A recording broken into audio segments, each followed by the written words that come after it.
भाई साहब, जय श्री राम। जय श्री राम। कल एक अपना चर्चा हुई थी मोबाइल डिटॉक्स के बारे में या डिजिटल डिटॉक्स के बारे में, और दर्शक हमारी समझ ही गए होंगे कि जो आजकल हमारी मोबाइल की, टैबलेट की या इसी प्रकार की जो गैजेट हैं, इनकी जो लत है उसको हम डिजिटल डिटॉक्स के अंतर्गत लेके आएंगे।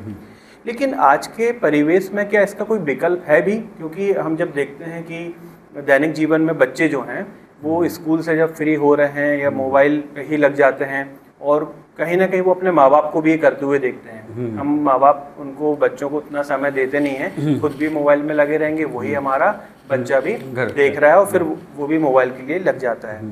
तो क्या वर्तमान परिवेश में कोई ऐसी व्यवस्था है जहाँ पर हम बच्चों को मोबाइल से दूर ले जा सकें और उनको दूसरी जो एक्टिविटियां हैं, चाहे वो शारीरिक हो, मानसिक हो, आध्यात्मिक हो, इस प्रकार की कुछ एक्टिविटी होती हो, तो ऐसा कुछ अल्टरनेटिव ऑप्शन अगर हमारे अभिभावकों के पास होगा तो वो बच्चों को बहुत अच्छा, हाँ, बहुत ही अच्छा प्रश्न पूछा, क्योंकि हमने समस्या के बारे में जैसे डिस्कशन किया था पिछले वाले उसमें वीडियो में, तो और वो मैंने कुछ उपाय उसमें बताए थे। पर इन चीज़ों को व्यवहारिक रूप में कोई ऐसी किस तरह से इसको किया जाए, मतलब उनका में, क्योंकि प्रश्न यही उठता है कि हमने बातें तो कर दी बड़ी बड़ी, पर तो उसको कैसे उसका सॉल्यूशन पे फोकस है। सॉल्यूशन के लिए मेरा सभी माँ बाप से और जो है ना, उनका यही आह्वान है कि विवेकानंद केंद्र इस बार भी 11 तारीख से 15 अप्रैल के बीच में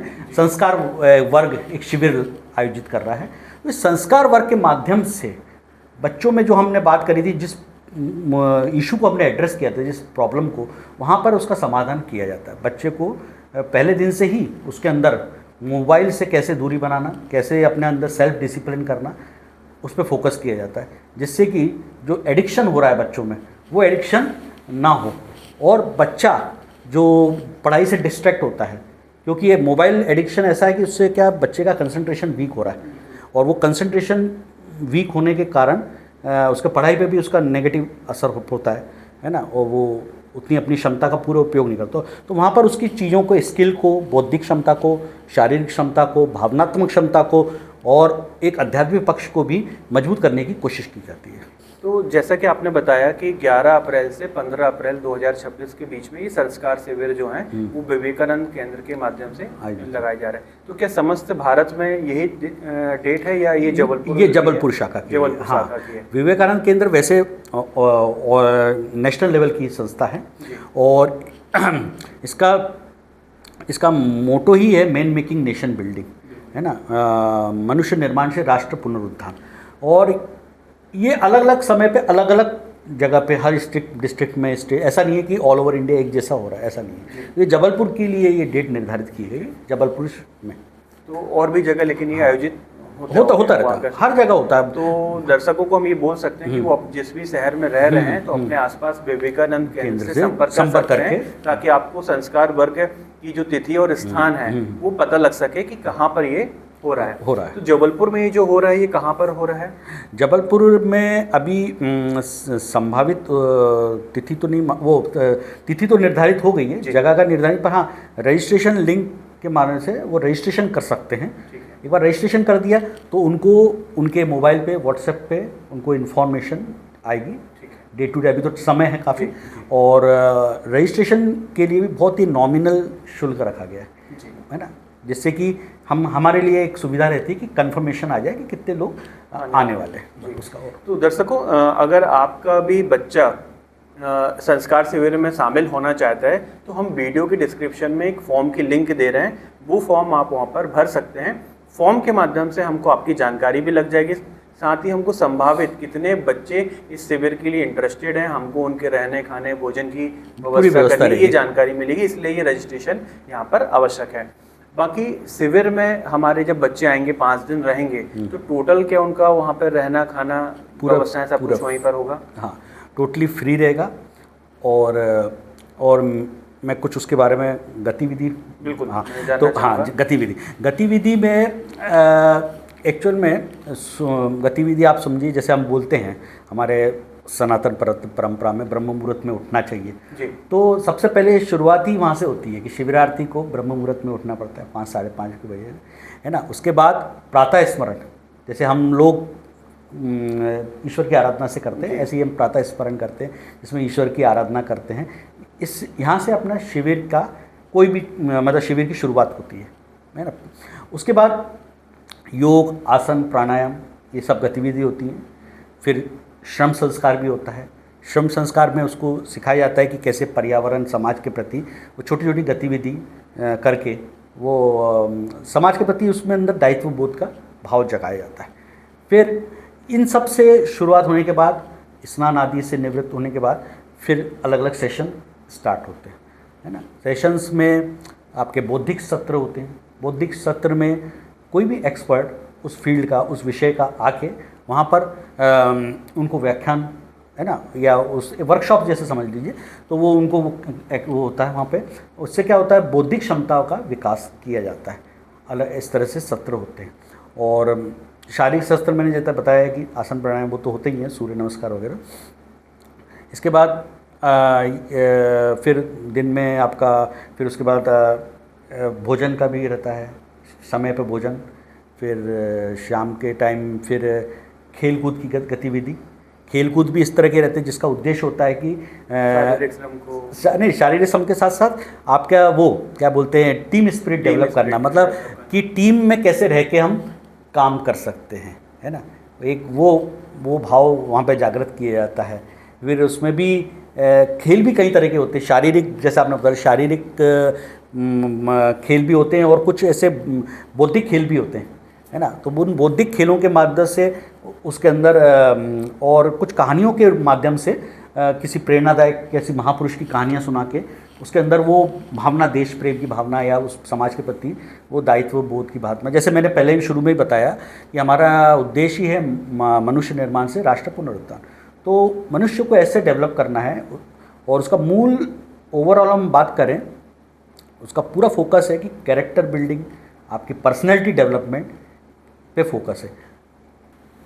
भाई साहब, इतनी एक्टिविटी आपने बताया कि हमारे संस्कार वर्ग में बच्चों को कराई जाएंगी, तो यहाँ पर जो बच्चों का आयु सीमा है वो भी कुछ रखा है कि कितने वर्ष के बच्चे से लेके कितने वर्ष तक के बच्चे इसमें शामिल हो सकते हैं। दूसरा, दर्शकों के तरफ से मैं ही जानना चाहूँगा, तो ये क्या कन्या और बालक दोनों के लिए ये होते हैं? दोनों के और इसी में एक और प्रश्न मैं लगातार जोड़ना चाहूँगा, फिर मैं आपकी वाणी से सुनना चाहूँगा कि क्या कहीं इसमें जाति और धर्म का बंधन भी होता है? कोई बंधन नहीं है।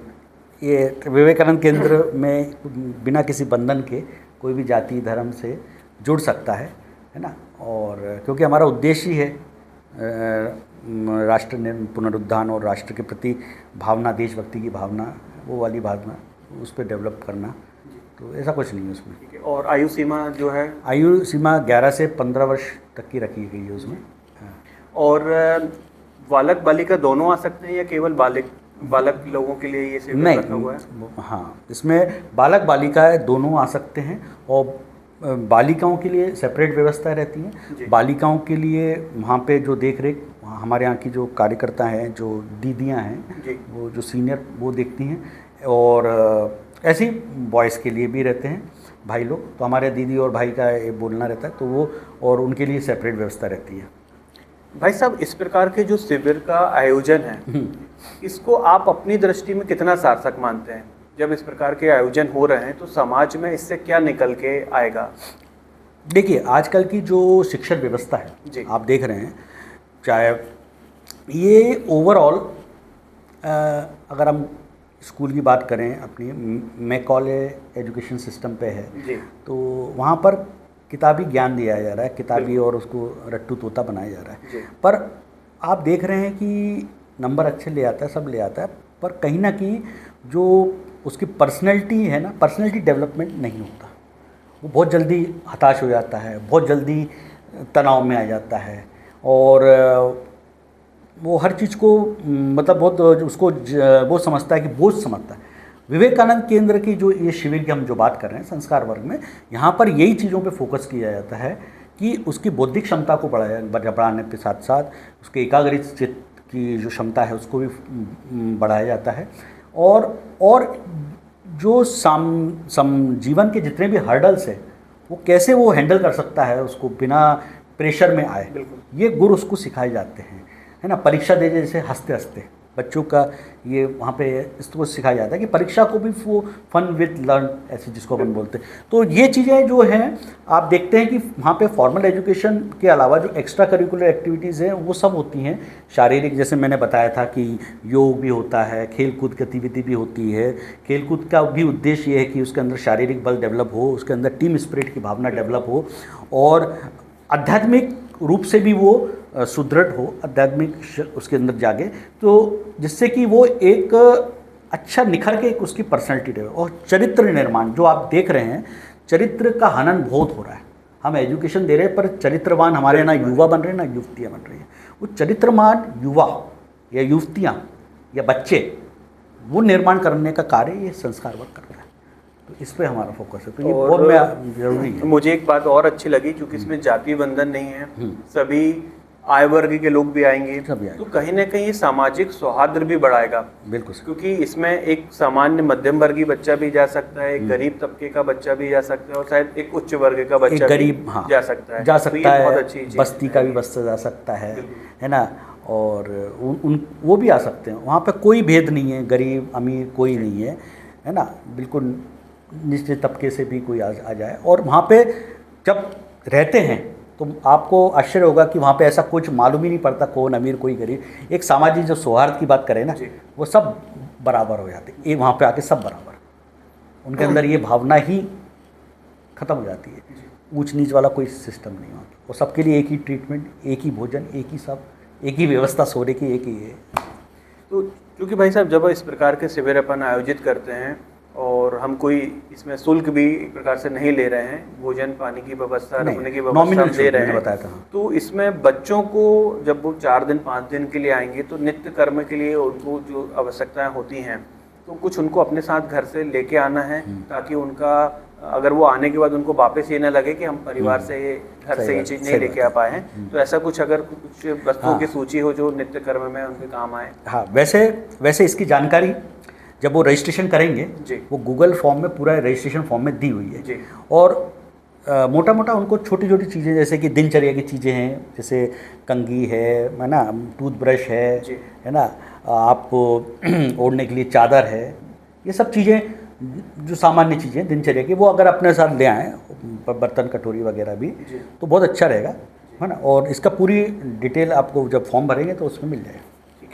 तो दर्शकों, जैसा कि आपने देखा कि अगर हम अपने बच्चों के लिए एक समग्र विकास चाहते हैं, शारीरिक, बौद्धिक, आध्यात्मिक, तो आप विवेकानंद केंद्र द्वारा जो हमारा शिवरात्रि शिविर लग रहा है, इस पर आप अपने बच्चों को जरूर भेजिए। नित्य कर्म के जो छोटी छोटी सी आवश्यकताएं होती हैं, ओढ़ने बिछाने के लिए, वो अगर आप उनको साथ में भेज सकते हैं।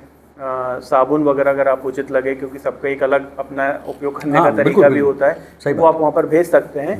बाकी जाति आयु बंधन कहीं पे भी नहीं है, सॉरी, जाति का धर्म का बंधन नहीं है, आर्थिक बंधन कुछ भी नहीं है।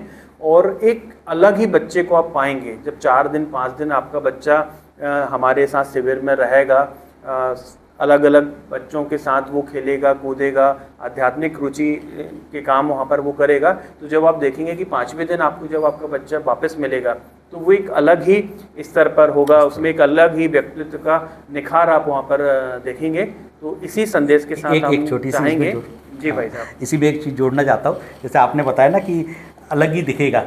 विवेकानंद केंद्र से जो शिवरात्रि निकलते हैं या विवेकानंद केंद्र के कार्यकर्ता है ना, उनका आपको मेरे कहने मतलब है, जब आप देखेंगे किसी भी शिविर में जाएंगे, जो कार्यकर्ता शिविर होते हैं, वहाँ पर कहीं हमारी जहाँ मीटिंग होती है तो चप्पल भी उतारते हैं ना, आप देखेंगे कि चप्पल से आपको समझ आएगा ये विवेकानंद केंद्र का शिविर लग रहा है। वहाँ पे चप्पल भी एक ऑर्गेनाइज वे में रखी जाती है।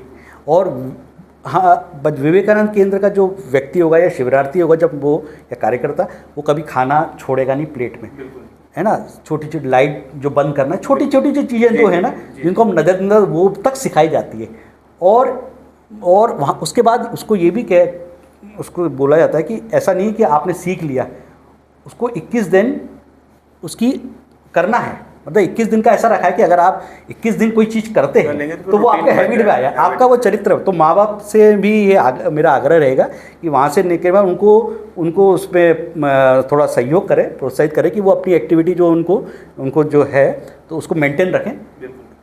तो हमारा भी सार्थक होगा, हमारी मेहनत भी सार्थक होगी। और आपने जो भेजा, आपने इतना वो किया है एक अच्छा, तो आपका भी सार्थक होगा, है ना। उद्देश्य, जिस उद्देश्य से माँ बाप भेजते, तो आप यही मेरा थोड़ा बोलना था। चूँकि दर्शकों, मुख्य उद्देश्य जो है वो हमारा राष्ट्र निर्माण है, और राष्ट्र का निर्माण तभी होगा जब हम एक अच्छा आदर्श मनुष्य बना पाएंगे। बिल्कुल। तो यही सहभागिता आपके साथ हमको चाहिए है। कहीं ना कहीं जब आपका बच्चा एक अच्छा आदर्श मनुष्य बनेगा तो हम एक अच्छे राष्ट्र का निर्माण कर पाएंगे और अपने देश को विश्व गुरु बना पाएंगे। ये हमारा सपना है। इसी बात को रखते हुए हम अपने शब्दों को विराम देते हैं और आशा करते हैं कि आपको ये पॉडकास्ट, ये वीडियो पसंद आएगा और आप ज़्यादा से ज़्यादा लोगों के साथ इसको शेयर करेंगे और अपने बच्चों को संस्कार शिविर में भेजेंगे। ठीक है भाई साहब, यहाँ तक बहुत बहुत धन्यवाद। बहुत बहुत बस मेरा लास्ट में यही है कि माता पिताओं से और अभिभावकों से आग्रह है और उनसे निवेदन है कि वो अपने बच्चों को भेजें। और इस आपने बहुत अच्छा ये बहुत अच्छा इनिशिएटिव लिया, तो आपके लिए भी धन्यवाद कि कम से कम इस माध्यम से, वीडियो के माध्यम से ज़्यादा से ज़्यादा लोगों को जानकारी पहुँचे। और ज़्यादा से ज़्यादा हमारा उद्देश्य वैसे भी कुछ ये कोई कमाना तो है नहीं, है ना। और हमारा उद्देश्य ये है कि ज़्यादा से ज़्यादा लाभान्वित हो, इस उद्देश्य से बच्चे संस्कारवान बन, यही है। धन्यवाद आपको। बहुत बहुत धन्यवाद आप सभी लोगों का।